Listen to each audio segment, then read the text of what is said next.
오늘 민주당이 오후 2시쯤 발표한 일방적 검찰 해제 법안 발의에 대한 비판 성명을 발표하겠습니다. 일방적 검찰 해체는 법치 파괴이자 헌정 유린입니다. 민주당의 검수완박 시즌2를 강력히 규탄합니다. 더불어민주당이 오늘 검찰청 폐지 및 수사기소 분리를 골자로 하는 이른바 검찰개혁 법안을 전격 발의했습니다. 중대범죄수사청과 공소청, 국가수사위원회 등의 신설 명분 삼아 검찰의 수사기능을 전면 박탈하고 형사사법체계를 근본부터 재편하겠다는 발상입니다. 명백히 말하자면 이는 개혁이 아니라 입법권을 앞세운 무도한 사법 쿠데타이며 이재명 방탄을 위한 법치 파괴 행위에 다름이 없습니다. 첫째, 검찰청 폐지는 헌법 질서에 정면으로 반하는 위헌 시도입니다. 헌법 제89조는 검찰총장의 임명을 국무회의 심의를 거쳐야 한다고 명시하고 있으며 제12조는 영장 청구권을 검사에게 부여하고 있습니다. 이러한 헌법적 지위를 가진 검사와 검찰총장이 실질적으로 소속될 조직을 법률로 폐지하고 이름만 남긴 채 엉뚱한 조직에 이관한다는 것은 헌법을 조롱하는 처사입니다.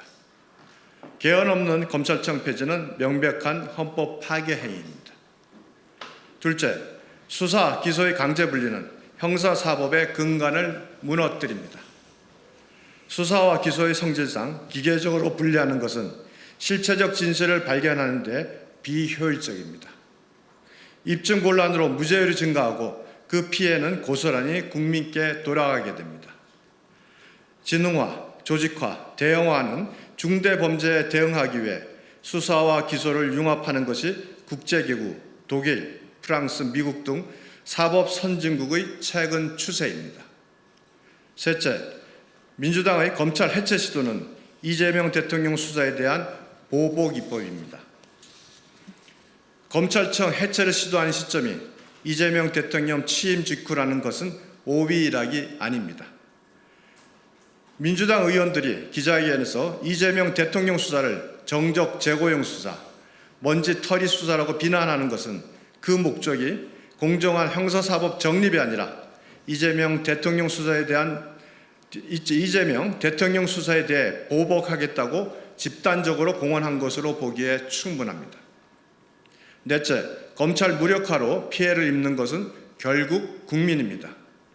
검찰의 수사권은 정치적 접근이 대상이 아닌 국민의 인권과 생명을 보호하기 위한 법적 안전망입니다. 이미 제 역할에 미흡한 공수처에 이어 중수청, 공소청 등 애매한 기관이 난립하면 범죄 대응은 더 느려지고 혼란스러워지며 국민들께 더 큰 피해를 입게 될 것은 자명합니다. 이는 문재인 정부의 검수완박으로 이미 많은 민생범죄 처리가 지연되고 있다는 통계를 통해 확인되고 있습니다. 민주당은 검수완박 시즌1으로 형사사법체계에 큰 혼란을 초래해놓고 이제는 아예 검찰 폐지라는 극단의 길로 달리고 있습니다. 검수완박으로 형사 시스템에 큰 혼란을 초래하고 그로 인해 국민적 피해가 큼에도 불구하고 검찰을 없애겠다는 시도는 다수의 이름으로 법치를 파괴하고 권력의 비리를 덮기 위한 정치 공작 입법에 불과합니다. 민주당은 지금이라도 무모한 시도를 즉각 중단하고 헌법과 국민 그리고 양심 앞에 겸허히 자중할 것을 촉구합니다.